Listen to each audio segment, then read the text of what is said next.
Hello, I'm Laura Washington, CEO of the CAYL Institute. That's Community Advocates for Young Learners. And we are delighted that you've joined us. And thank you for being part of our webinar series. Your presence and active participation are appreciated and crucial to the kinds of conversations we need to have in our field right now. Typically, these webinars are offered every first Thursday of every month at 4 o'clock Eastern Time to bring you essential conversations about children, families, and the early childhood education profession. As our webinars are free, they're recorded, they're available on our website, and that ensures that everyone can join our community regardless of their location or schedule. We're so glad that you're here. For over 20 years, the CAYL Institute has been working to advance the next generation of leaders for young children. You can learn more about our work by following us on many social media platforms, visiting our website, or listening to our YouTube channel. While many of our CAYL products and services are available to the public free of charge, they are not without cost, and we invite your tax-deductible donation to the CAYL Institute to support this webinar series. No amount is too large, of course, and no amount that you give is too small. Your gift demonstrates your engagement with us, and we're grateful for them. You should know that our audience reaches all 50 states, and we have had participants from 58 different countries. Wow. So help us to keep sharing these crucial conversations in your local community and worldwide. As we hear from you, we know that you have many important questions as we think about the way forward in 2025. As we prepare for these webinars monthly, we hear your questions and concerns. Some of our colleagues in government agencies have lost their employment. Cherished early childhood programs are threatened with closure. And the very values on which our field is established, inclusion, belonging, and equity for all children, these things are being questioned. And for some of us, places of joy and a deep sense of personal meaning might be replaced now by anxiety or fear, worry, or doubt. And so as you join this webinar today, we'd love to hear you and see you right in the chat. We'd like to know what is on your mind as we think about the way forward. And we'd also like to know what is giving you a sense of hope in this era that we're experiencing right now. We can all use a little hope right now. And one way to cast out fear is to seek and be reminded of the wisdom of others. The wisdom of our ancestors reminds us that we have been in challenging times before. I am personally inspired when Martin Luther King says to us that we must accept finite disappointment, but never lose finite hope. And in the face of disappointment, we seek solutions. Desmond Tutu encourages problem solving when he asks us, he says, hope is being able to see that there is light despite all the darkness. Barbara Kingsolver instructs us that the very least we can do in our life is to figure out what we hope for, and then we can try to live inside of that hope. And as we live in these moments, I join you with courage, knowing that our field has a very strong foundation of equity and equality. And from this foundation, it is now time for us, that means you and me, to lead. Lauren Manning reminds us that the lesson is not how strong we may have been in the past. It's about how strong we are right now. And this is our unmeasured strength. This is the power we have inside of us to persevere and to prevail. Many of us are asking ourselves and each other, what is the way forward? In this moment, we wonder, what's on your mind? Please write in the chat and also share with us what is giving you hope. As we investigate the way forward, we have a unique opportunity to uplift each other, to reinforce our shared values in caring and educating young children, to resist forces that seek to diminish our progress, and to unite our fragmented field. One of today's most important questions is examining our professional ethics and our promises regarding belonging, equity, and inclusion. How do we continue to support children and families in these times? How do we help our friends, colleagues, and neighbors feel safe if they don't feel safe right now? And how do we balance continuing this vital part of our work with the threat of losing funding? Today, you have joined us for a robust conversation as we discuss the ongoing importance of equity in early childhood education, and as we explore why anti-bias curriculum matters now more than ever, and as we think together about what actionable steps we can take to advance the best interests of children, families, and our workforce. So we've gathered three knowledgeable and action-focused leaders to lead us in this conversation today. And today, our webinar is welcoming Reverend Terrance McKinley. Dr. Leah Austin, who's CEO of the National Black Child Development Institute, regrets that just within the past 20 minutes, she has had an unavoidable situation that means that she can't be with us. But she's deeply committed to these leadership questions. And she asked me to let you know how deep her commitment is, as you would imagine already. And she wants you to know that your leadership matters so much at this time.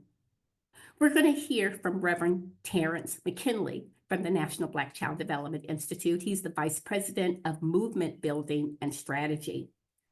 We're also going to hear from John Nemo, who with his colleagues have literally written the book on the anti-bias education and curriculum.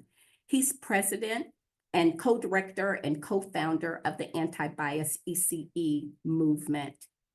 We're also going to hear today from Gladys Vega. She's president and CEO of a community-based organization called La Colaborativa. So we're going to begin this conversation today by hearing from Dr. John.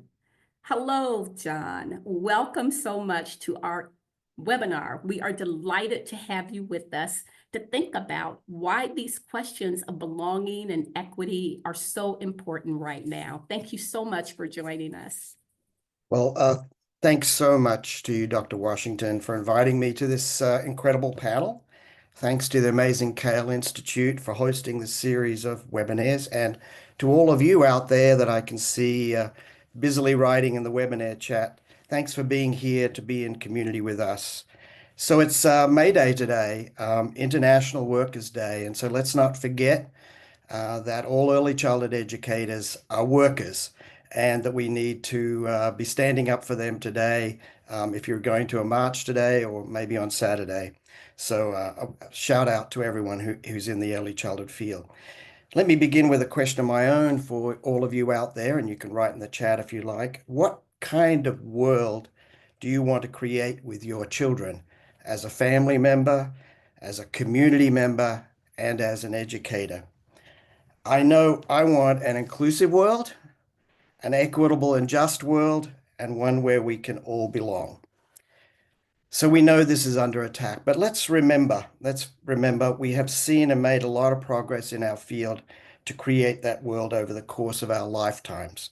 And it has involved a lot of struggle, a lot of creativity, bravery, and strategy. Remember the first anti-bias education or curriculum book, the Red Book, by Louise Dermot Sparks and the Anti-Bias Task Force, was published by NAYC in 1989. Now, that wasn't the beginning of anti-bias work, but was an important turning point. And it's important to know at that time, it encountered a lot of pushback.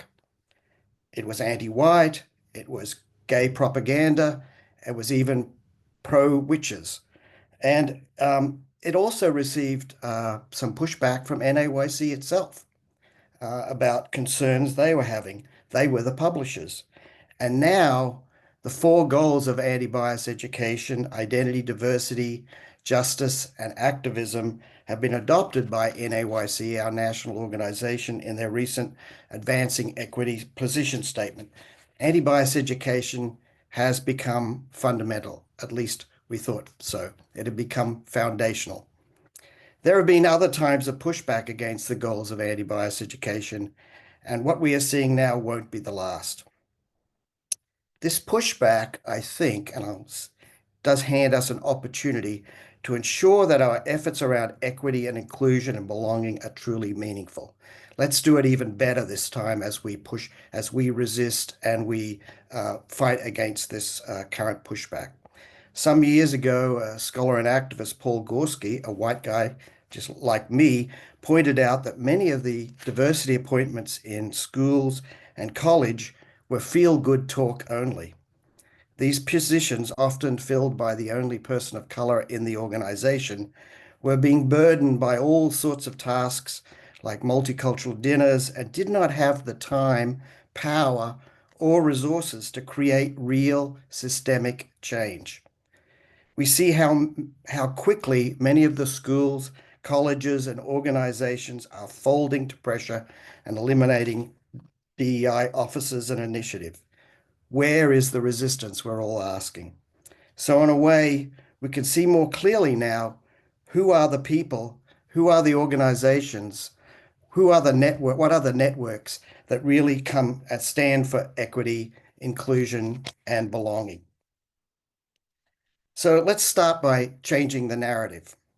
We know that the anti-woke, anti-CRT, anti-DEI narrative has been constructed and spread very strategically by a relatively small group of people. We see it promoted as parent rights by groups like Mums of Liberty, who rail against the discomfort that talking about bias and privilege will cause their children, their white children, or by the authors of Project 2025, who are now essentially running our government. My recent film with Debbie Lee Keenan and Felice F.A. McKinney, Families Embracing Anti-Bias Values, is intended as a counter-narrative to raise up the voices of diverse families who are saying, we are creating a more just world for and with our children. We see this as the rights of children. You can use this in other films for free as tools to provoke dialogue with families and educators or community members through our website. So let me share a couple of quotes from families in that film. First one is a parent from a mixed-race family. She shared, I get the privilege of being their leader, of spending more time with them, but they don't just belong to me. They don't belong to me like they are. They're everyone's children. They are just themselves. And it's kind of the job of that village in the collective to raise them. And we feel so lucky that they have those different family members and uncles and aunties and honorary uncles and aunties in their lives. So they're saying we are, as a community, have this responsibility to ensure children are entering a world that's safe for them, that they feel good about who they are. We know the current challenge is the power of the federal government in terms of funding, jobs, and policy. But the primary tools are still misinformation, fear, and chaos. But we can take heart that resistance is happening. A new post from the Zin Education Project that I just received titled Teachers Defy Fascism says, despite the relentless political attacks on anti-racist education, traffic to the Zin Education Project website continues to grow, a clear indication that educators and communities remain deeply committed to teaching the truth. I also think of the work of a wonderful organization, national organization, Embrace Race, which I encourage you to look up, who's focused on families and the development of what they call color brave communities. They are not backing down, they are doubling down. Let's raise up the stories of people, organizations, schools who are taking a stand. So please share your stories and resources in the chat. Who do you know? What organizations do you know who are taking a stand and are resisting? Second thing I want to say to everyone is we need to understand and be articulate about anti-bias, anti-racist education. And we need to take the initiative in that process. We need to listen and dialogue with those that we serve, our community, families, colleagues, community members, and address those underlying fears and the misinformation they're receiving. Our work as educators is also about civic and political work. As teachers, we have the responsibility to a broader community. One of my people I turn to, Paulo Freire, the Brazilian educator, always talked about saying teaching is not neutral. We are expressing a view of the world. What kind of world do we want to create? Third thing I would say to you is be knowledgeable about the current and proposed policies that are impacting your work settings at the local, state, and federal level. What can you still do? What are the risks? How can you organize against policies that are being proposed and talked about? Be strategic and prioritize your goals based on your knowledge of your context. Who are the people in your community? What are the issues? What resources do you have in that community? In my recent book with Louise Dermott Sparks and Debbie Lee Keenan, we share an appendix that you can get for free through Teachers College Press or our website called Reading the Program, which gives you a way to do an analysis of your setting to see where you need to prioritize, how you can be strategic. But in this work, we know we are confronted with the urgency of now. This should have happened yesterday, 100 years ago, right? But I believe in strategy.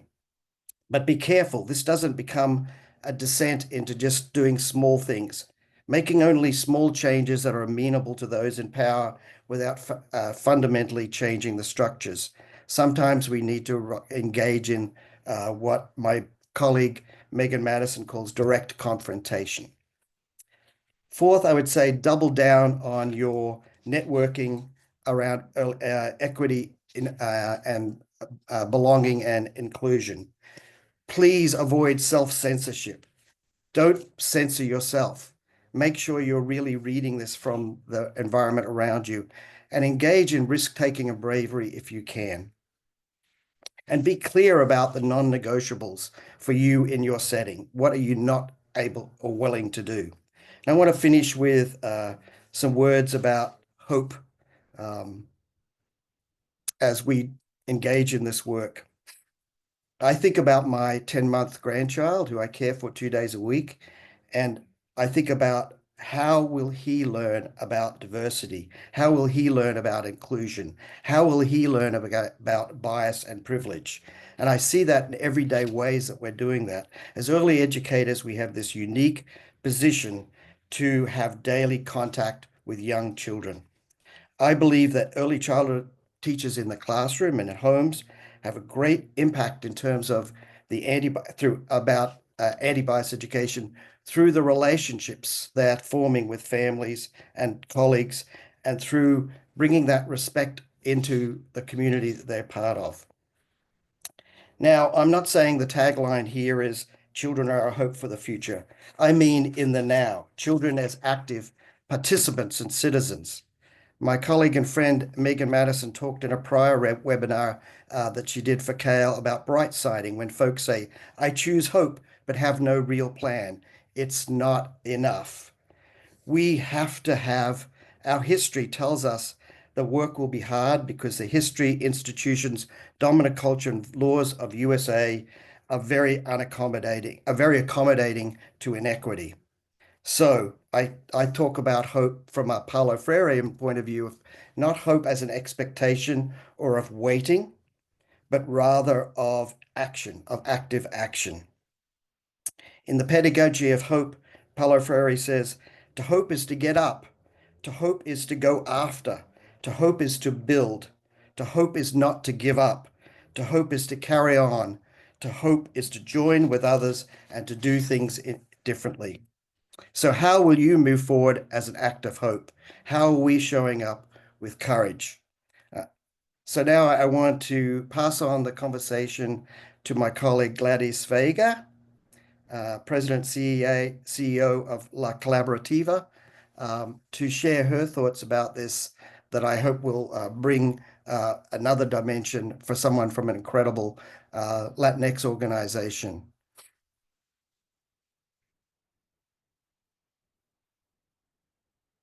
Hi, Gladys. Hi, how's it going? Good. So, hi everyone. My name is Gladys Vega. It's an honor to be here. I am extremely grateful for the CAYL Institute to allow us to participate in this important information. Um, for me, as a woman of color, a woman that grew up in the city of Chelsea, a young child that came not learning the language, living in an overcrowded apartment, I had a sense of belonging. And I think I have a sense of belonging because I was raised with my family, I was raised with our neighbors, and I was raised by the church. I was raised by those members of the church that knew that my mom was an alcoholic. They knew that my mom was trying to do whatever she could as a low income single mother. And they knew that she was struggling. And I think that what made me a child that became very strong was that sense of community and that sense of support. And I think that that's what we need to dream for our children. That's what we need to get involved with the families. And that's why no child or family should never be behind, especially in a time when every day brings a new attack for everything that we do. Whether we are a nonprofit organization, whether recently they arrested the judge, whether in my city of Chelsea, we never had large rates. In the last 2 months, 24 individuals were taken on their way to work, some of them with work authorization. That is the era that we're living now. And that is why, more than ever, the threat of diversity and inclusion and anti-bias education is under attack. But that should make us more stronger than ever, with faith that with God in front of us and with unity and with support and with knowledge, we can take this 4 years that are coming, that as we all know we've been experiencing. I think that for me, when I think of diversity and I think of our children's education, I think that children are not born racist. Children are not born saying, "Oh, don't play ball with that kid in the park because he's Latino or he's Black or he's white or he's Jew." We adults encourage that type of behavior. And I think that when we think about the work in child development, we must think the role of the parents, the role of our neighbors, and the role as the community as a whole. I think that our job is to create spaces where every child feels that they belong, that those spaces are spaces of love, dignity, respect, and that we continue to nurture the child, the brother, the sibling, the mom, the grandmother in a community like Chelsea that is so diverse. My community is very unique. We're the smallest city in the state of Massachusetts, but we are the most populated in the, we are overcrowded or we are overpopulated. And the vast majority of the time, we're not able to show that with numbers because we also are we're the largest immigrant community in the state of Massachusetts. So not many people are counted. Perfect example, 38,000 people during COVID 2020 answered the census, and 38,000 people. The same amount of people answered the census in 2010. And we had probably over, I want to say 15,000 new apartments in those 10 years. So how is it? And we had to do an expansion of our school, but because we are always threatened because we're a community that is very diverse, very migrant, and very, very poor. But I think the resiliency of our community is the support that La Colaborativa provides in many languages to the families that we serve. And it's not just that individual in need. When you come into La Colaborativa, we look at the family as a whole. That it may be you, the victim of domestic violence, it may be you, the homeless person, that when you went home and put that key in, your landlord changed the locks because you were behind on rent, or because he decided, and this is all very true in my city, he decided that rather than continue to rent in your tenant a will apartment, that he's now going to tell you you can be in one bedroom because all the rest of the bedrooms in the house I have to rent it to individual families. That is the relationship and the situation and the crisis that we're dealing with. The cost of living, and of course, everything that has happened in the last 100 days drastically impacted all the work that we do. I tell you that we need to teach our young people, and as care providers or children development providers, we need to make sure that we take a look at every individual situation as what it is. We cannot use a unique approach because our families are different. And that is why we need to do it with the lenses always first of love and meeting people where they're at, so we can continue to provide those type of services. I'm going to give you 2 examples, actually 3 examples real quickly of what I'm being faced in my community. And let me tell you, this is very emotional for me. This is very emotional for me. And people don't understand what happens to me when I'm in crowds of people that I don't know. When I'm in crowds with people that I don't know, I have no idea how God transformed my heart and my emotions, where I can talk about my fears, but in my community, I cannot be weak because I'm their leader. You know how hard that is?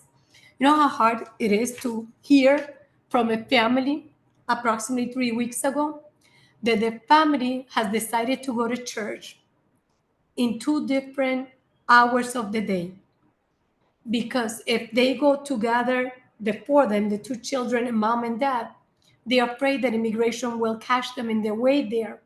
And then who's going to take their 2 citizen children if the parents get detained, as it has been happening in our city? So what they've been doing, one goes in the morning with 2 other kids, with one of the kids, and the other one goes in the afternoon. The fact that a father that is looking for the word of God has to go through this emotion and this plan, it must be devastating. And that's the reality of our community. And once again, if I'm emotionally, this is the experience that my probably 200 plus staff are dealing on a daily basis with the services that we provide. The other thing is, I have family members that are undocumented. I have citizens. I have a combination of people that are in parolee status that we offer these services to. And recently, a group of people were going to work. There's a van that picks them up. The van gets crowded by ICE agents. It's a painting company called Orellanas. The driver's a citizen. The 3 other people that he has in the van are 2 undocumented, one with asylum status. He has his work authorization, his driver's license. He has everything that was allowed for him to get from immigration when he first entered 6 years ago. He's detained. The family is devastated. It happened right across the street from here. They immediately came here. One of the brothers is here, a student in our medical program.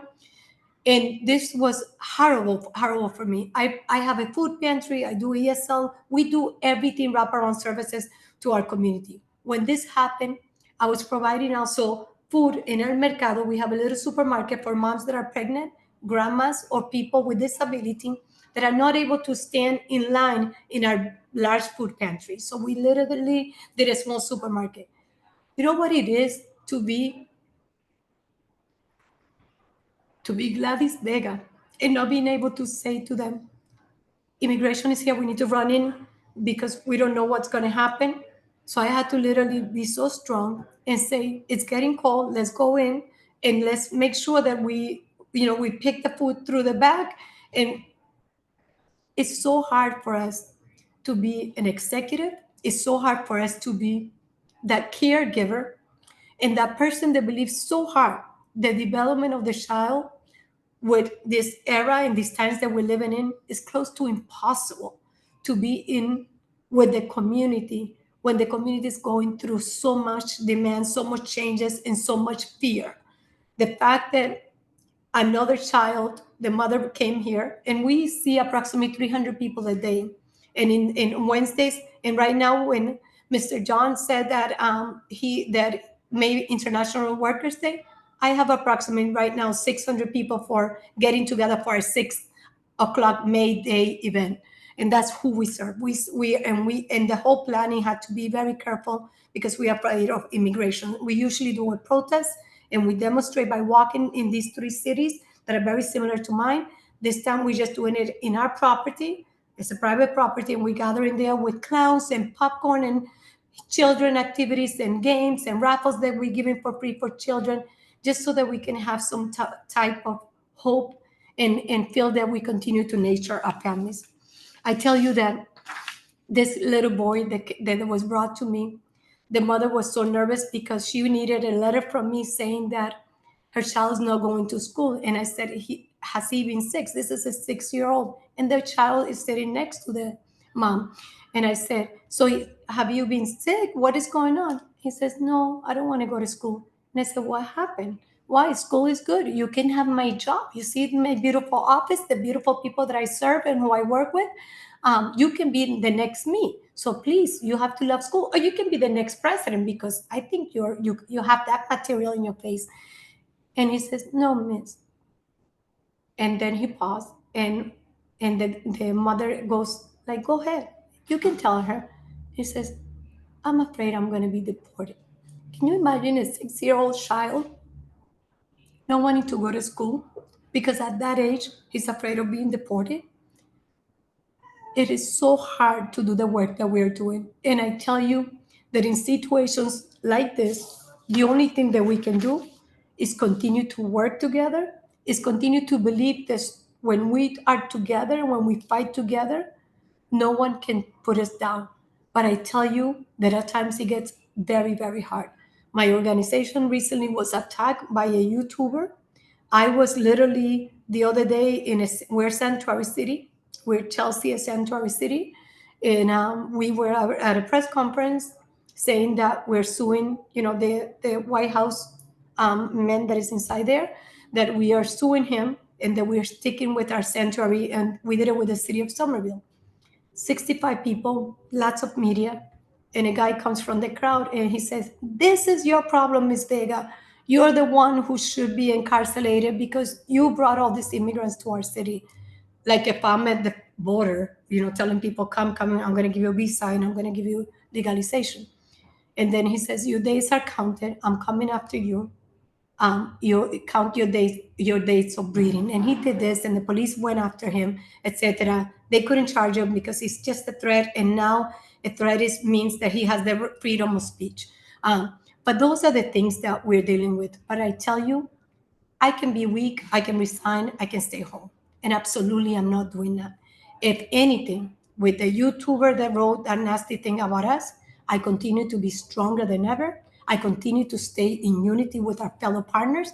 I continue to be seen because our children are expecting us to do that. And we don't have an excuse not to do that. And we need to be stronger than ever, and do it always through the lenses of love, compassion, commitment, and making sure that we create communities that are very, very diverse, and that our values of diversity, our values of our skin color, our language, our culture, our food that we eat, that those things are never left behind, because that's only making us stronger.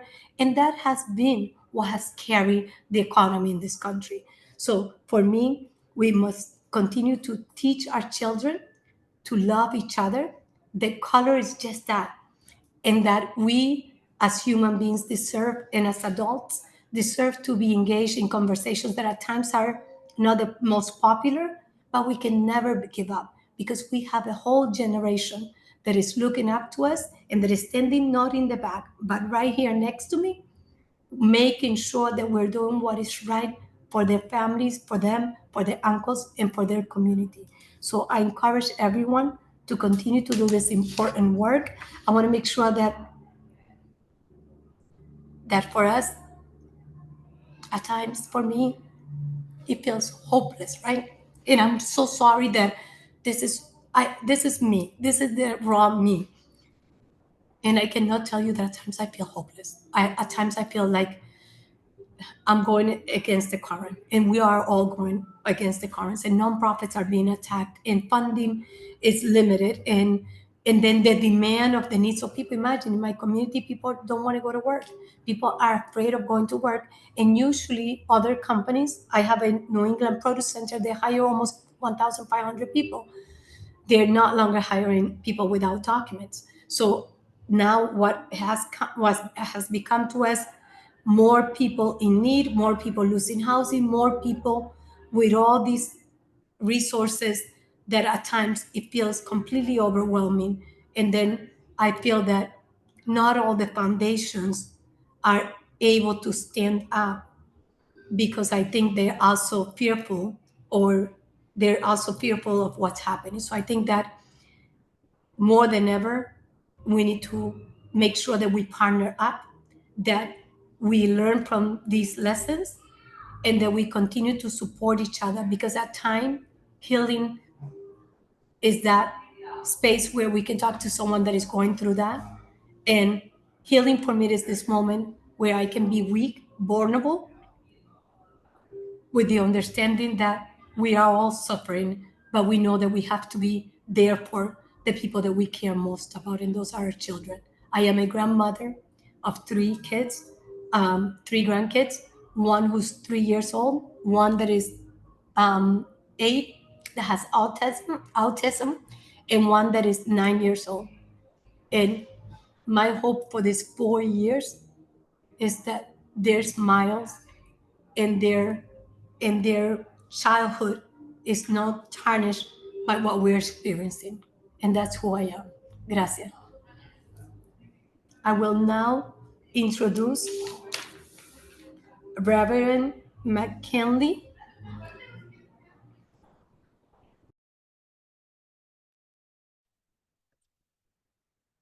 Yes, good afternoon, everyone. And let me first begin by expressing my thanks to the CAYL Institute for this wonderful opportunity to be with you all today. I want to thank those of you who have given up your time to be a part of this webinar, recognizing that all of you care about the well-being and the future of our children. Let me also take an opportunity to express regret on behalf of our CEO and president, Dr. Leah Austin, who wishes that she could be here today. But I'd like to just share a little bit from the National Black Child Development Institute as we contribute to this conversation. Thank you to my colleagues who have already shared on today. There's a quote by Angela Davis that says, "I am no longer accepting the things I cannot change. I am changing the things that I cannot accept." And we know that while this moment feels like it is a distinctly unique moment, we have stood on this ground before. With hope in our hands and fire in our hearts, we fought time and time again for the sacred humanity of Black children and children of underrepresented minorities. We have raised our voices to educators, policymakers, and power brokers, urging them to not simply do better, but to choose justice as a discipline and justice as a daily practice. We have been here before, fighting for the humanity of children. And NBCDI was born from the same urgency more than 50 years ago. And the reasons that we were created are the same reasons that we exist today. But the difference is that we have a better understanding of how interconnected the threats are to children. Climate change, AI and surveillance, book bans and the erasure of history, the ongoing mental health crises, and still, Black children are not seen as children. We know that love is the ethic that we use as we operate and do the work that we do. And love is not soft, and love is, in fact, strategic. We do this work because we know that this work is not surface, but it is spiritual calling, that this is sacred work. It's not just a profession, it is the work that this moment requires. It is our life's work. That is no small thing. It is legacy work. And the legacy is ours to carry forward. There's another quote by Toni Morrison, and it says, "The function of freedom is to free someone else." As if to say, each of us, we have a responsibility based upon the freedoms that we enjoy. Mahatma Gandhi said, if we are to reach real peace in this world, we shall have to begin with the children. And we ought to talk about today what it means for us to create a future that is characterized by liberation and safety for Black children. Now, let me just say a word about safety for all of us. We have to reframe our understanding about safety. Safety is not just physical, safety is emotional and psychological, cultural, and communal. That's why we have to go deeper than the traditional ways of thinking about and talking about safety, deeper than simply considering compliance and inclusion. And we have to talk about what it means to build spaces that affirm, that expand, that affirm and expand children's sense of their self. Educators have always been at the heart of this work. Educators have always been at the heart of social movements. And not just because of the skills that they teach, but educators are at the heart of these movements because of the values and the beliefs that they model. And I want to say a word to our educators and say that being anti-bias in your classroom is resistance. It is revolutionary. We are now in a moment of intersecting crises. We see the crisis of climate change. We see the crisis of technology. We see an ongoing crisis related to political violence and the political landscape. And educators, healers and protectors and architects of brand new possibility. I want to say a word to the educators. The work that you do is how we raise anti-racist children, not just in Black families, but in every classroom. NBCDI is launching a commission on Black child safety. This commission is designed to help us to dig deeper into what it means to truly explore the multifaceted, multidimensional nature of safety, from psychological safety to cultural, community, and communal safety, to examining how systems and institutions must be reimagined in order to deliver this safety. Statistics show that Black children, Black students represent 15% of public school enrollment, but only account for 31% of referral, but also account for 31% of referrals to law enforcement, and 34% of students are suspended. Statistics also show that Black preschoolers are 3.6 times more likely to be suspended than their peers. According to the recently released Afrofuturism and Systems Change paper, Black children are constantly not seen as children in learning and care and policy settings. Systemic racism falsely attributes community outcomes to lack of will, rather than acknowledging that systemic neglect and historical disinvestment lead to these outcomes. NBCDI's 8 essential outcomes are at the heart of our work. NBCDI's 8 essential outcomes envision a future where every Black child has clean air and clean water, where every Black child has safe environments to learn, safe environments to play, every Black child has access to affirming education.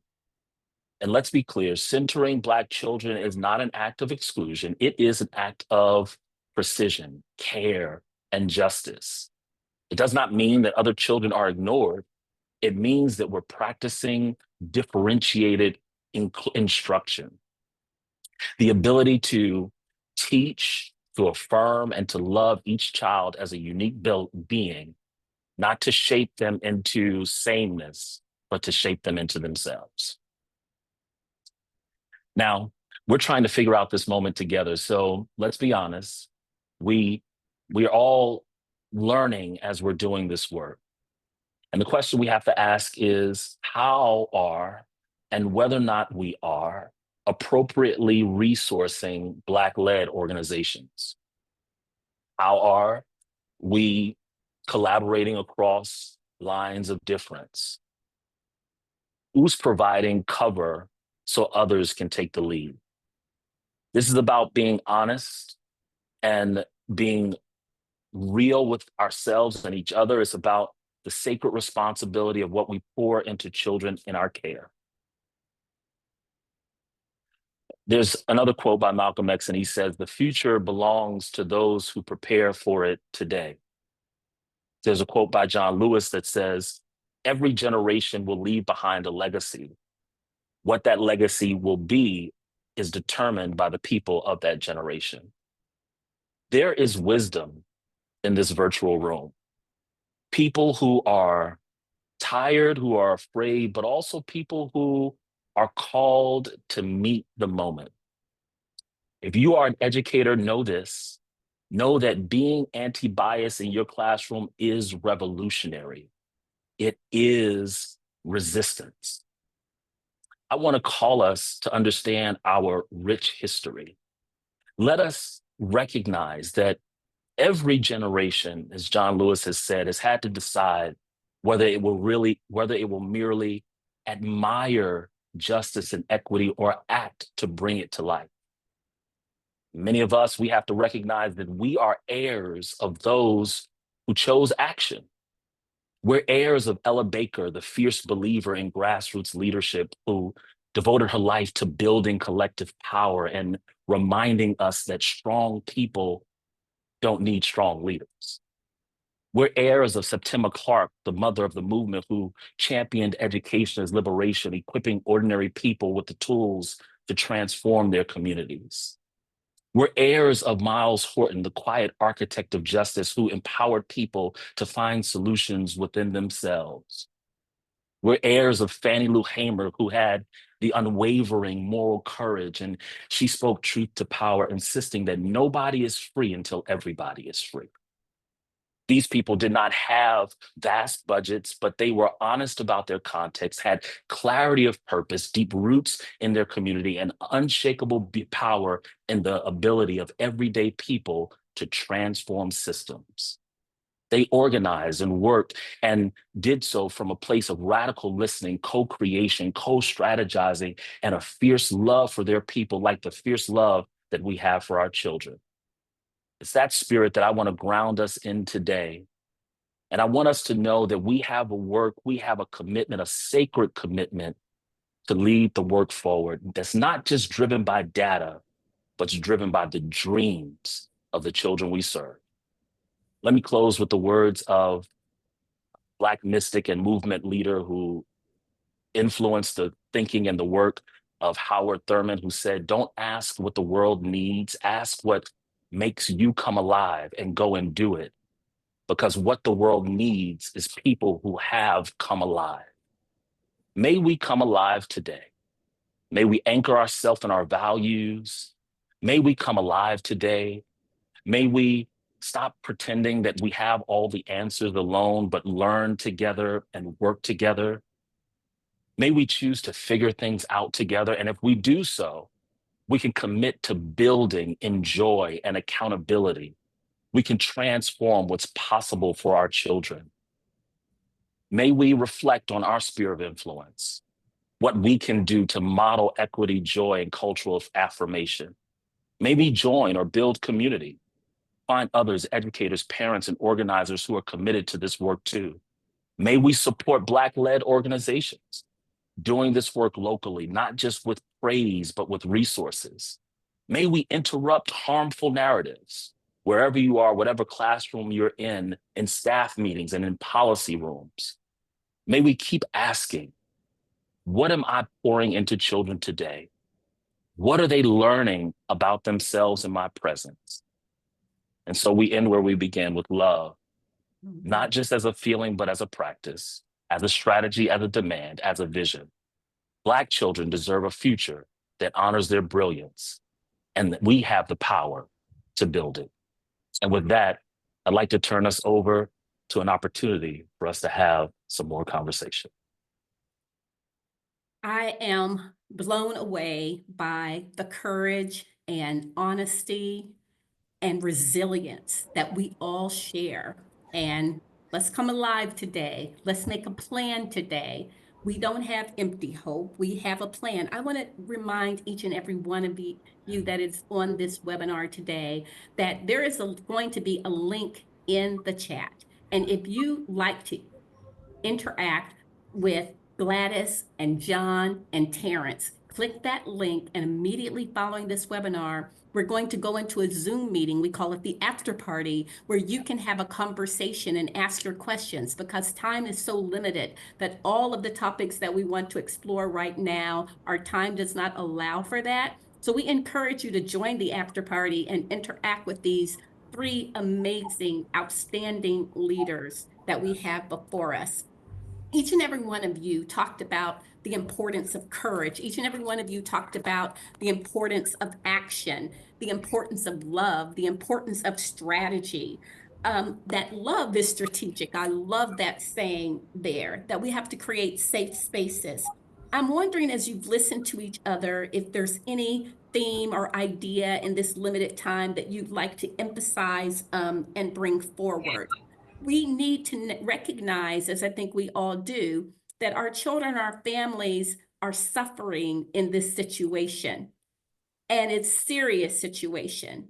And that we can't self-censor or pretend that we don't see it. We can't just complain to our friends and neighbors about it. But there is something that each and every one of us can do within our own sphere of influence. And what is that? And we've got to be in community with each other. John, what's your reflections on hearing these conversations today? Well, I heard Reverend Terrance very loud and clear. I think as a white man, I do need to be take the initiative and be more proactive in connecting with organizations outside of myself, and also thinking about who has the tools and who has the resources. You talked about Black-led organizations, Latinx organizations, that we need to be able to do that sort of, and to take a stand. One of the things I didn't say in my little piece that I had on my little list here was, when we think about bravery, we're also thinking about who we are, our identities, and our context. So for me, I think that says I have to be especially brave in this particular situation to be able to, as a leader, take the heat, whether it's from educators or students or organizations, to sort of show up in a way with that bravery. I have to say it's my own experience is often the folks who are most at threat of vulnerability and marginalization, like Gladys was talking about, who are the bravest. And it's those of us who sometimes are in situations where we are able to, because of the privilege, should be the ones who are out out there taking more risks and being more doubling down around these issues. Thank you. One of the things you said was that we should be clear about the non-negotiables. How do you reflect on that, Gladys? What is non-negotiable for you, that we can all be clear about what our non-negotiables are? I think that non-negotiable for me is the values that we carry in my organization, but also the values that I was raised with. I think a non-negotiable is just giving up in an era of 4 years of what we are facing in this first 100 days. We don't have the luxury at all to, and I'm sorry, I'm next to a train station, but we don't have the luxury to sit around and feel very, very comfortable and be okay about it. I think that we need to figure out those things in order for us to continue to work hard and to make change. And we need to do this collectively. At times, it feels that we're becoming very lonely because this work is hard and because we are under attack. I want to emphasize that we're doing this work for all children, and that it's important for all children to have this same commitment to the values, to the non-negotiables, and that whatever is happening in Chelsea and when Gladys's work, it matters deeply to all of us, that we care about all children and families, and that's why equity, belonging is so important for all. Our time has run out. I'm going to really invite you to join the after party so that you can have conversations with Gladys and John and Terrance. And thank you so much for being part of this webinar today. So the after party link has been placed in the chat as we bring this to a close. We also want to remind you that next month we are going to be talking about how we can really focus on having stronger family engagement. We heard today that many people are using the parent rights angle as a way of attacking diversity and equity and belonging. We're going to talk about how to really have phenomenal power with family engagement next month, and we invite you to join us for that.